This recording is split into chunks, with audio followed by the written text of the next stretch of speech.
이 시간 우리 고태영 간사님 기도해 주시겠습니다. 기도하시겠습니다. 그는 우리의 화평이신지라 둘로 하나를 만드사 원수된 것 곧 중간에 막힌 담을 육체로 하시고. 사랑과 은혜가 풍성하신 하나님 아버지, 오늘도 저희를 예배의 자리로 불러주시고 주님 앞에 나아오게 하심에 감사드립니다. 아멘. 이 시간 우리의 마음과 뜻을 모아 주님을 찬양하며 경배합니다. 주여. 주님, 어제는 오랜만에 많은 비가 내렸습니다. 메말랐던 땅이 단비를 머금고 생기를 되찾듯이 주님의 은혜가 메마른 우리의 심령에 풍성히 내려주셔서 지치고 무뎌진 마음에 새 힘을 얻고 다시 생명을 회복하게 하여 주옵소서. 아멘. 우리의 삶이 주님의 사랑과 은혜로 채워져서 감사와 기쁨의 열매를 맺게 하여 주옵소서. 아멘. 주님, 이 땅을 위해 기도합니다. 서로 다른 생각과 이념으로 갈라져서 대립하고 있는 우리 사회를 긍휼히 여겨 주옵소서. 주여. 자신의 목소리만 높이기보다 서로의 이야기에 귀 기울이게 하시고 미움과 정죄보다 이해와 존중이 자리 잡게 하여 주옵소서. 아멘. 주님께서 원수된 것 사이에 막힌 담을 허무시고 화평을 이루신 것처럼 우리 또한 갈등과 분열을 넘어 화해와 공존의 길을 걸어가게 하옵소서. 아멘. 생각은 다를 수 있지만 서로를 적으로 여기지 않게 하시고 사랑 안에서 진리를 말하며 함께 살아가는 공동체 그리스도인 되게 하여 주옵소서. 아멘. 주님, 육신의 질병과 마음의 상처로 고통받고 있는 이들을 기억하여 주옵소서. 주여. 치료를 받고 있는 환우들과 회복을 기다리는 이들에게 주님의 위로와 평안을 허락하여 주옵소서. 아멘. 여호와 라파, 우리를 치료하시는 하나님, 육신의 아픔뿐 아니라 마음의 상처와 삶의 무거운 짐까지도 주님께서 어루어 만져주시고 회복시켜 주옵소서. 아멘. 또한 다음 세대를 위해 기도합니다. 학교와 가정, 각자의 자리에서 살아가는 아이들과 청소년들에게 지혜와 용기를 더하여 주시고 좋은 사람들과의 만남을 통해 건강하게 성장하여 주옵소서. 아멘. 세상의 가치만을 쫓지 않고 하나님께서 주시는 참된 가치와 소망을 발견하며 살아가게 하여 주옵소서. 아멘. 오늘 드려지는 예배 가운데 함께하여 주시고 찬양과 기도와 말씀을 통해 살아계신 하나님을 더욱 깊이 만나는 시간이 되게 하여 주옵소서. 주여. 예배를 마치고 세상으로 돌아갈 때에도 주님께서 주시는 평안과 위로와 소망을 품고 살아가게 하여 주옵소서. 아멘. 이 모든 말씀 우리를 사랑하사 십자가로 막힌 담을 헐으신 예수 그리스도의 이름으로 기도드립니다. 아멘.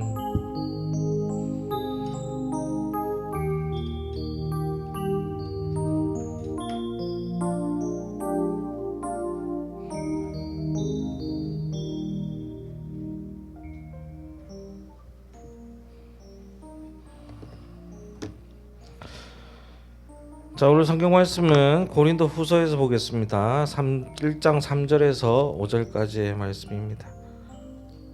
고린도 후서 1장 3절에서 5절까지입니다.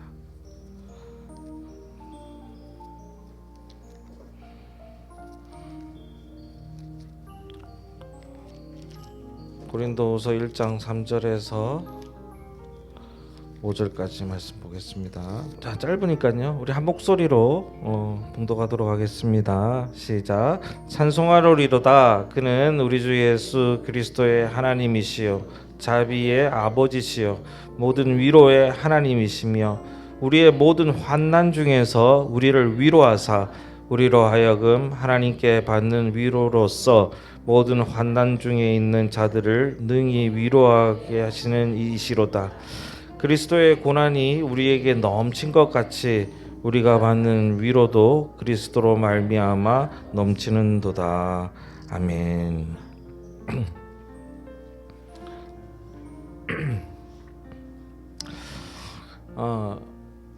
아침에 그 아는 분의 그 SNS죠. SNS를 봤는데 제가 그 어제가 아니죠. 이번 주 어떤 말씀을 잘할까 하다가 웬만하면 교회력도 맞추고 하는데 갑자기 위로라는 얘기를 듣고 생각을 하고 위로에 관한 말씀 좀 준비를 했다가 오늘 아침에 누가 이런 글을 올려놓은 걸 봤습니다. 제 친구가 아니라 아는 후배분인데 이렇게 써놨어요.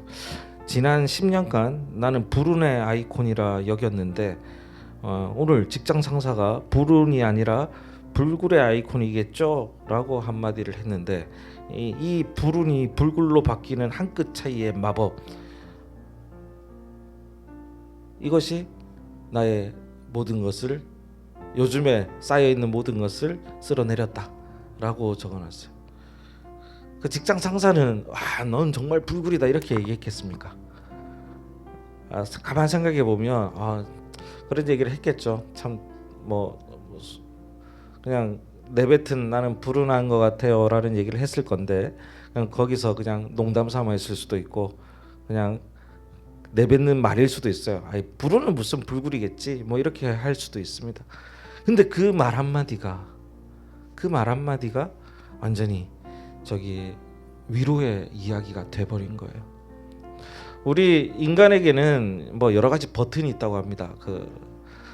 이렇게 말 한마디가 우리를 모두 진정시키는 컴다운 버튼이 있고, 그 다음에 막 화를 내게 하는 버튼이 있죠. 그걸 트리거라고 표현을 하거든요. 총 보면 이렇게 하는 그 방아쇠가 트리거라고 하는데, 그 트리거가 눌리면요 정말 천사 같은 사람들도 그냥 그 괴물로 변합니다. 그래요. 우리 여기서 가장 천사 같으신 분이 누가 있을까요? 그건 아닌 것 같아요. 앞에서 안 보셔서 그런데 웃지 못하는 분들도 있어요. 이렇게 소리 못 내신 분들도 있고, 천사 같은 아이들도 너무 천사 같잖아요. 근데 배고프거나 이러는 자기의 그 트리거가 눌리면 막 울고불고 난리가 납니다. 참 위로라는 것이 참 우리에게 있어서도 큰 대단한 뭔가를 해야 된다고 생각하지만, 사실 위로는 어렵지 않습니다. 근데 어려워요. 왜냐하면 위로하는 것은 어렵지 않은데 어떤 위로를 바라는지를 알기까지가 힘이 드는 거예요.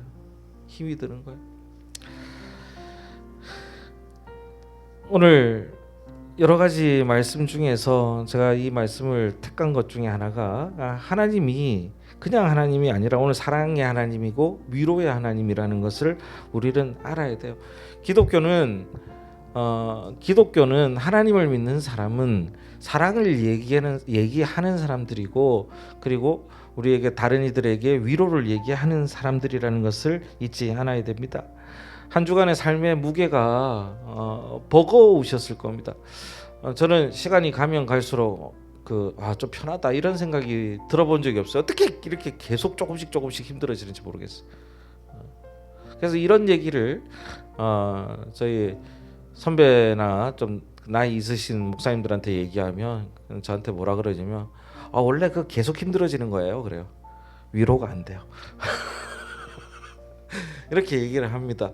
뭐 하나 지나갔다 싶으면 다른 거 터지고, 그죠? 이거 좀 안정됐다 싶으면 다른 거 터지고. 그래서 지난번에도 말씀드린 것처럼 인간은요 불행 반 행복 반의 삶을 사는 게 아니라 90%의 힘든 가운데서 1-20%의 그 행복감, 제가 이제 좀 늘렸는데 원래 1-2%라고 얘기하더라고요. 정말 작은 그 행복의 기쁨을 맛보기 위해서 사는 게 삶이다, 이렇게 얘기하시는 분들도 있다라는 겁니다. 근데 기독교인이라면 저는 그 퍼센테이지를 좀 늘려갔으면 좋겠어요. 남들이 불행이라고 생각하는 것도 우리는 감사로 바꿀 수 있는 사람들입니다. 믿으십니까? 김준 집사님이 다리를 다쳐가지고 이제 병문안을 갔는데, 갔더니 우리 어떻게 그렇게 어머니랑 저를 처음 맞는 표정이 똑같으셔. 내가 막 진짜 막 겹쳐가지고 오늘도 들어오시는데 퇴원하셨나? 이렇게 순간적으로 이렇게 합니다. 우리 제가 윤권사님도 한번 모시고 가고, 이제 예원사님도 갑자기 연락이 와서 좀 한번 가봐야겠다 해서 가셨는데, 우리 예원사님이 가면서 이게 4번째인가 이러면서 병원에 들어가셨습니다. 그렇죠. 가면서 갔는데, 가면서 그 번지는 그 미소가 참 위로받았음을 표현하는 미소죠. 이렇게 만났으면서도 그게 우리가 전해주는 거는, 우리 위로한다고 하지만 그 위로는 뭐냐면 사랑인 겁니다. 사랑. 그래서 저는 여러분의 한 분 한 분의 마음에 세상이 줄 수 없는 하나님의 위로가 우리에게 좀 채워져야 될 거라고 생각을 합니다. 우리가 살아가는 이 시대는 어느 때보다 화려하고 풍요롭잖아요.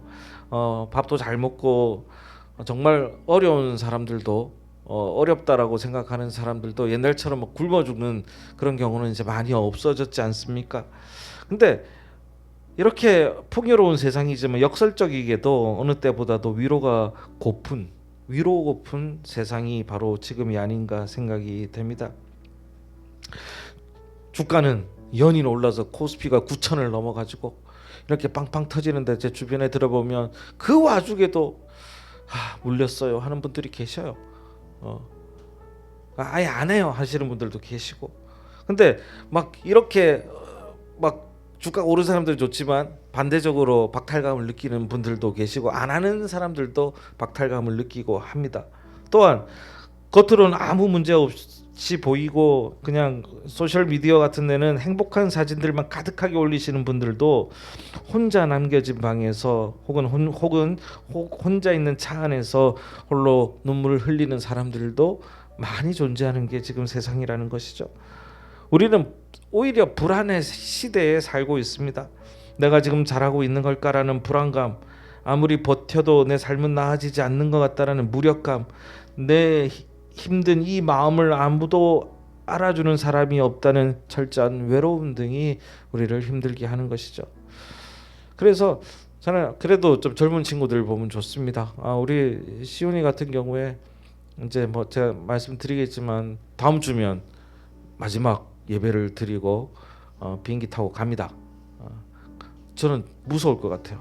홀로 저기 가가지고. 근데 얘는 기대로 가득해. 뭘 할까? 제가 지금 그래서 수업을 하면서 목공 수업을 저한테 배우고 있잖아요. 박스를 만들어 가지고 하다가 시간이 지금 2주밖에 안 남아서 좀 큰 거를 만들려고 하다가 그냥 도마 만들까 이랬더니 목사님 그것도 좋은데 그래도 이거 큰 거 만들어야 된다고 되지 않을까 했더니 그거 왜 그랬더니 이 박스를 만들면서 나중에 건축 쪽에 종사할 수 있을 것 같아가지고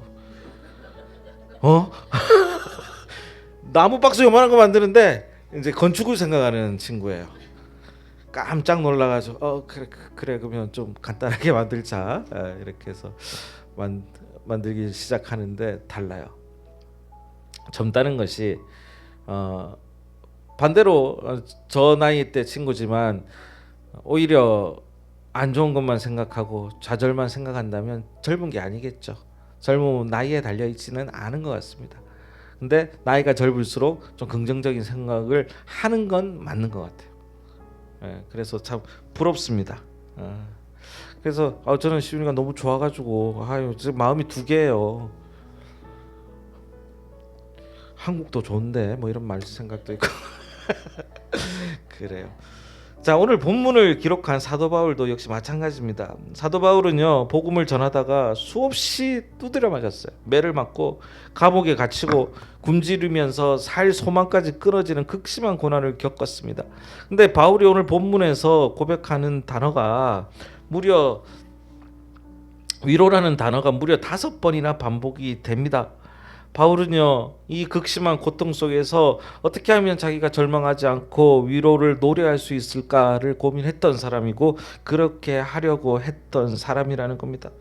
오늘 말씀을 통해서 우리 삶의 고통에 찾아오시는 참된 하나님의 위로가 여러분과 함께하고 만나시는데 시간이 되기를 기도하겠습니다. 오늘 본문에 보면 하나님은 어떤 분이냐면요 환난 중에 모든 환난 중에 우리를 위로하시는 분이 하나님이라는 겁니다. 자, 우리 3절과 4절 전반부를 다시 한번 보겠습니다. 찬송하리로다 그는 우리 주 예수 그리스도의 하나님이시여 자비의 아버지고 모든 무엇의 하나님이요? 위로의 하나님이요. 4절 초반에 우리의 모든 환난 중에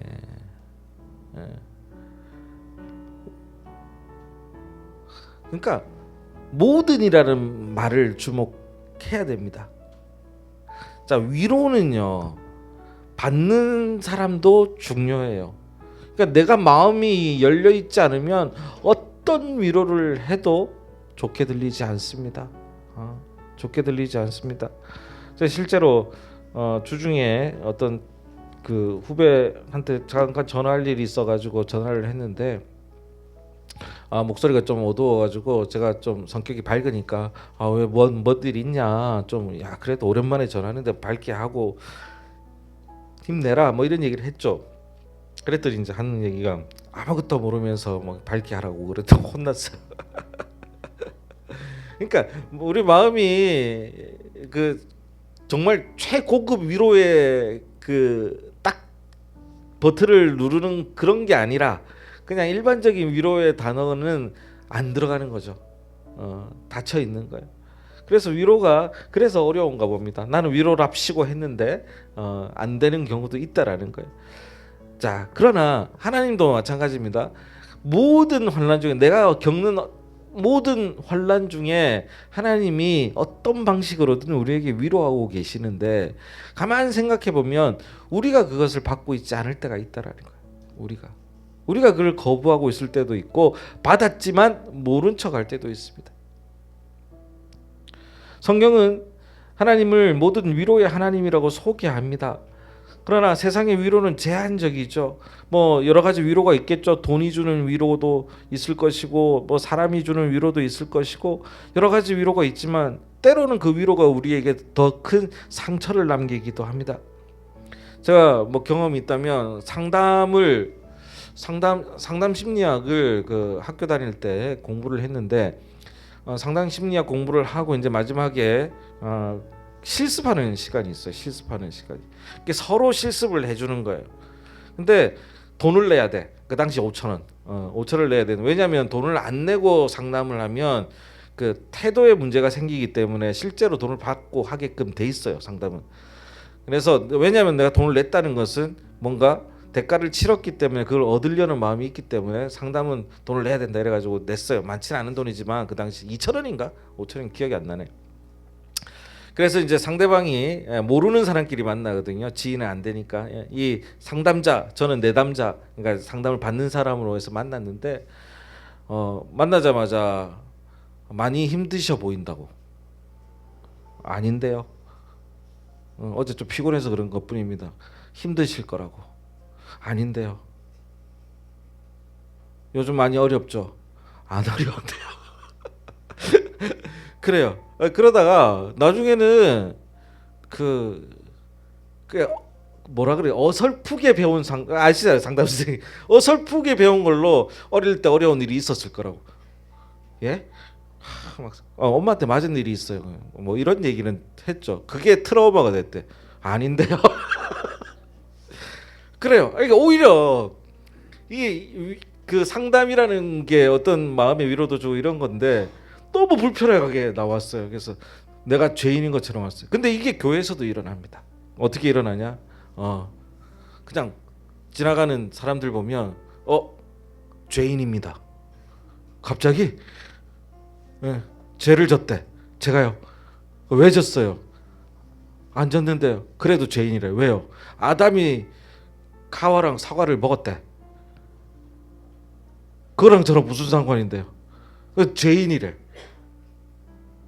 우리는 오랜 신앙을 가진 사람들은 무슨 얘기인지 알잖아요. 원죄의 개념이 있는 거다 뭐 이래가지고 뭐 신학적으로 설명을 하는데 그냥 모르는 사람들은 느닷없이 죄인이 되는 거예요. 자, 이걸 뭐라고 하냐면 폭력이라고 합니다. 맞죠? 폭력이 됩니다. 폭력이. 하나님의 위로는 그런 위로가 아니라는 겁니다. 어디서 찾아볼 수 있냐면 여기에서 위로에 해당되는 그 헬라어 원어는요 파라클레시스라고 하는데 헬라어는 좀 특이합니다. 왜 특이하냐면 헬라어는 단어에 서술형이 들어가 있는 게 많아요. 뭐 그냥 쉽게 얘기해서 우리는 주어 목적어 서술어잖아요. 나는 너를 사랑한다잖아요. 근데 한 단어가 그냥 나는 너를 사랑한다 뭐 이렇게 그냥 빡 포함되어 있는 그런 경우가 많습니다. 그래서 이 파라클레시스도 합쳐진 단어인데 그 파라라는 게 곁으로라는 것이고 클레오라는 말이 그 부르다 뭐 이런 거래요. 그래서 곁으로 불러 함께 나누다 그런 말이 위로라는 말이라고 합니다. 그래서 하나님은요, 우리가 고통당할 때 그냥 우리를 불쌍히 여기고 무슨 현실에 나타나서 그 현실을 갑자기 해결해주고 이런 분이 아니라는 거예요. 오히려 하나님은 곁으로 불러서 함께 해주시는 분이 하나님이라는 겁니다. 우리가 기독교 국가라고 불릴 만한 나라가 어디 있죠? 이제 미국은 기독교 국가였는데 많이 갔고 기독교가 막 잘 없죠. 옛날에 그 미국이라고 치고요. 미국이랑 우리랑 경기하는데 그 축구 경기를 갑자기 합니다. 그래서 막 축구 경기하는데 이게 결승전이야, 월드컵. 우리나라에서 막 난리 났습니다. 기도하고 하나님 우리가 이기게 해주세요. 미국에 있는 기독교인들도 자기가 이기게 해주세요. 하나님은 누구의 편을 이기게 해줘야 됩니까? 뭐라고요? 우리 만만치 않을걸요. 우리 그 한국도 기도로 따지면 그냥 하나님은 곤란해져 버리는 거예요. 그래요. 그래서 이 하나님의 그 들어주심이 우리는 착각하고 있는 게 내 문제만 해결되면 하나님이 내 편이다라고 생각하고 내가 풀리지 않으면 하나님이 내 편이 아니라고 생각하지만 사실은 하나님은 그것을 문제를 해결해 주시는 그런 부분도 있겠죠. 그런 부분이 많으시겠죠. 그러나 하나님의 지혜와 섭리는 우리가 생각하는 것과 다르단 말이에요. 다르단 말이에요. 거기에 대한 우리의 신뢰가 있는지를 봐야 된다는 겁니다. 우리의 신뢰가. 제가 예를 많이 들었던 게 우리 주에 그 어렸을 때 그 아토피가 많았잖아요. 지금 또 괜찮지만 어렸을 때는 이뻤어요. 이뻤어요. 이뻐가지고 너무 이뻐. 근데 얘는 그 한참 초등학교 때 과자만 먹으면 그지 얼굴에 이렇게 막 올라와요. 막 이런 뭐 엄청나게 올라왔다. 그랬단 말이에요. 유치원 때. 근데 너무 이쁜 그 눈망울로 과자를 하나 들고 와가지고 아빠 이거 먹으면 안 돼 이러면 마음이 무너져요. 막 주고 싶어. 할머니 같았으면 이미 무너졌어. 먹고 아파라 이러면서. 이미 무너졌단 말이에요. 근데 그걸 안 줘. 안 주는데 그걸 안 주는 게 결국은 그 아토피로부터 벗어나게끔 하는 부모의 큰 그림이란 말이야. 그죠? 조금이라도 벗어나게 하려는. 자, 이게 간단하게 얘기한 거지만 우리의 기도를 안 들어주시는 것도 하나님의 섭리라고 얘기하는 것은 우리를 나쁘게 생각하고 혼내려는 것이 아니라 우리를 위하여 사는 우리는 모르지만 하나님의 섭리와 계획하심이 있단 말이에요. 그걸 언제 알게 되느냐? 나중에 알게 된다는 겁니다. 나중에. 우리가 주에 같은 경우에는 철이 들었을 때 조금씩 아직 덜 들었나? 아무튼 철이 들었을 때 이제 그 의미를 생각할 수 있을 때 그 마음을 알 수 있게 된다는 거예요. 지난주에 얘기했던 그 사랑의 원자탄이라고 했던 손양원 목사님도 그 자식을 죽인 이 청년을 자녀로 삼았잖아요. 왜? 그 신앙이 이제 그만큼 성장하고 어른이 되었기 때문에 그것을 볼 수 있었던 것이고 그것이 섭리라는 것을 알 수 있었던 것인 거죠. 그래서 하나님은 이제 눈으로 나타나는 것은 뭐냐면 내 곁에서 나중에 어떻게 될지는 우리는 알 수가 없어요. 내 곁에서 내가 힘들 때 함께 울어주시고 이야기해 주시는 분이 하나님이라는 겁니다. 하나님 지금 당장 돈 필요한데 주세요. 돈이 뚝 떨어져. 그랬으면 그것도 좋죠. 그러나 하나님의 존재를 우리는 그렇게 보지 맙시다. 기복신학적으로 신학이 아니라 기복신앙적으로 보지 않았으면 좋겠어요. 내가 힘들면 함께 힘들어하는 친구지. 친구라는 게 내 친구가 아니라 친구처럼 옆에서 있어주시는 분이고 그리고 내 손 잡아주시는 분이고 일으켜 주시는 분이라는 것을 저는 얘기하고 싶은 겁니다. 근데 보면 저는 이런 것이 참된 위로인 것 같아요. 오히려 내 문제 확 해결해 주는 것보다 함께 아파하고 힘들어하고 같이 울어주고 이야기할 수 있는 그것이 바로 저는 진짜 위로가 아닌가 생각합니다. 고통당하는 사람에게 필요한 것은 그게 왜 일어났는지 논리적으로 설명하거나 야 이게 너가 이래서 그랬구나 빨리 일어나라 이런 게 아니잖아요. 이런 게 아니잖아요. 내 아픔의 자리에 기꺼이 함께 앉아 있는 나를 안아줄 그런 사람이 그런 분이 바로 하나님이라는 것을 우리는 알고 있어야 됩니다. 우리가 고난의 방바닥에 주저앉아서 울고 있을 때 넌 왜 믿음이 없느냐 언제까지 울고 있을 거냐 이렇게 다그치시는 분이 아니라니까요. 함께 아파해 주시는 분이 고통의 자리에 내려오신 거예요. 예수님이 그 십자가에서 고통받는 것이 그렇게 돌아가신 것이 하나님이라고 하잖아요. 예수님은 그 하나님이 우리 인간의 그 고통의 자리에 내려오신 거라니까요. 그렇기 때문에 함께 아파하시는 분이 바로 모든 위로의 하나님이신 겁니다. 5절 한번 볼까요? 함께 읽어보겠습니다. 시작. 그리스도의 고난이 우리에게 넘친 것 같이 우리가 받는 위로도 그리스도로 말미암아 넘치는도다. 그리스도의 고난이 하나님이 고통의 자리에 와서 넘치는 것이 우리에게도 넘친다. 이게 되게 좀 성경은요, 여러분 그냥 한번 쭉 읽어가지고 뭐 좀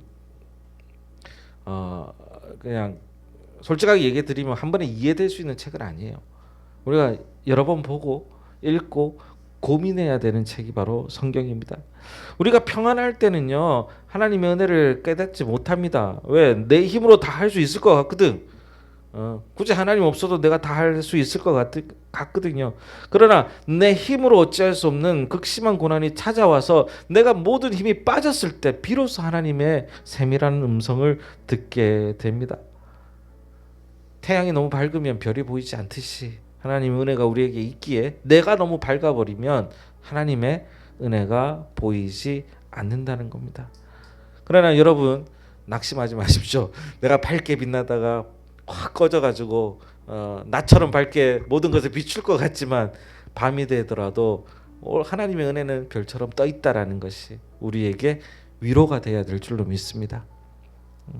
그러고 살면 좀 편해요. 근데 그게 사실인데. 자, 그런데 마지막으로 우리에게 이렇게 위로를 주시는 궁극적인 목적이 4절 후반부에 나옵니다. 4절 후반부 한번 봅시다.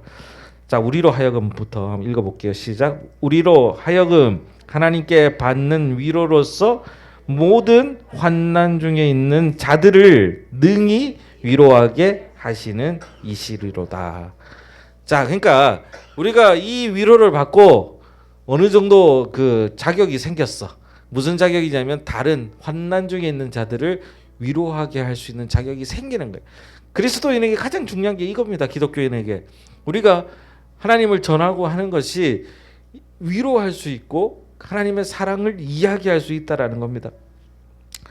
그래서 내가 고난을 통과하며 하나님의 위로를 경험했다면 이제 나는 동일한 고난을 겪고 있는 사람을 살리는 위로의 전도사가 될 수 있는 겁니다. 그래서 예를 들면요, 암이라는 무서운 질병과 그 괴로운 시간을 그 주님의 위로를 통해서 받은 사람은요, 이제 암을 진단을 받고 힘들어하는 이들에게 위로해 줄 수 있는 거죠. 나도 겪었음을. 또한 사업의 실패나 인생의 어두운 터널을 지나온 성도들은 또한 그와 비슷한 자들에게 좀 더 확실히 다가갈 수 있을 거라고 생각합니다. 우리의 상처와 그렇기에 우리의 상처와 고난은 부끄러운 게 아니라는 거예요. 우리의 고난과 상처에 하나님의 위로가 지나가는 순간 우리의 상처는요 오히려 다른 사람을 살릴 수 있는 훈장이 되고 별이 된다는 것을 이해하는 저희들 되기를 바랍니다. 그러므로 여러분의 아픔이 오히려 주님의 위로를 만나서 다른 이들을 치유하는 거룩한 도구로 쓰임받게 되기를 주님의 이름으로 축원합니다. 말씀을 정리하겠습니다. 미국의 한 심리학자가 인생에서 가장 큰 고통을 겪은 사람을 조사했답니다. 근데 그 결과 고통을 이겨내고 다시 일어선 사람들의 공통점은 고통의 원인을 알아낸 사람들이 아니라는 거예요. 고통의 순간에 자신의 마음을 진심으로 알아주고 함께 있어준 사람들이 있었던 사람들이 고통을 이겨내고 설 수 있었다라는 겁니다. 세상 사람들은요, 우리의 조건이 나빠지면 떠납니다. 쓸모없어 보이면 외면합니다. 그러나 하나님은 내가 가장 연약할 때, 비참하게 무너져 있을 때 오히려 우리 곁에 계시는 분입니다. 우리의 대표적인 성경 구절 기억나시죠? 우리 교회 수고하고 무거운 짐진 자들아 다 내게로 오라 내가 너희를 쉬게 하리라. 이 말씀을 상기해 보시면서 이번 한 주간 여러분의 삶의 자리에 있을 때 한 두 가지만 좀 생각해 봅시다. 먼저 우리 이 아픔을, 내가 힘든 점이 있다면 숨기지 말고 하나님 앞에 쏟아내십시오. 그냥 기도가 나오지 않는다면 주님의 이름을 부르면서 그냥 우셔도 되고 그냥 가만 계셔도 됩니다. 우리가 전달하고자 하는 마음이 있으면 하나님은 들어주시고요. 또한 혹시가 아니죠. 그로 말미암아 위로를 받는다면 우리 주변도 한번 돌아봅시다. 내 옆에 고분군투하는 우리 어려운 사람들, 그리고 식구들, 가족들, 이웃에게 따뜻한 말 한마디, 격려와 위로의 문자 한 통 정도 이렇게 전해주는 것이 바로 여러분이 축복의 통로가 되는 길이라는 것을 잊지 않으시기를 바랍니다. 특별히 우리 교회도 아프신 분들도 계시고 다치신 분들도 계시고 또한 괴로운 현실 속에 계신 분들도 계실 겁니다. 그래서 우리가 어떤지 살펴보고 옆에도 있어주고 손도 잡아줄 수 있는 위로가 있는 저희들 되기를 바랍니다. 그러므로 사랑의 하나님께서 이번 한 주간도 오히려 여러분의 상한 마음을 싸매어 주시고 새 힘을 부어 주실 것을 진심으로 믿고 기도합니다. 위로의 하나님과 동행하시면서 승리하시는 모든 우리 쉼이 있는 교회 성도님들 되시기를 주의 이름으로 간절히 축원하겠습니다. 기도하겠습니다. 사랑과 은혜가 가득하신 하나님, 인생의 거친 바람 속에서도 마음이 상하고 지친 주의 백성들이 주님의 앞에 나와 예배 드립니다. 이 시간 세상의 그 어떤 것으로도 채울 수 없는 예수 그리스도가 약속한 그 하늘의 평안과 위로를 우리 안에 부어 주시옵소서. 우리가 겪는 고난의 현장에 주님이 함께 울고 계심을 우리가 믿음의 눈을 들어서 보게 하시고, 낙심하여 주저앉아 있는 인생이 있다면 주님의 강한 오른팔로 붙들어 일으켜 주시고, 지금 힘들어서 하나님 이 길을 건너가야 하는 용기를 내야 되는 사람들이 있다면 주님이 함께 끌어주시고 밀어주시고 건너주시는 귀한 위로를 우리가 받도록 주님 도와주시옵소서. 그러므로 주님을 경험한 우리가 또한 하나님의 위로를 다른 이들에게 전해줄 수 있는 하나님, 그런 저희들이 될 수 있도록 도와주시옵소서.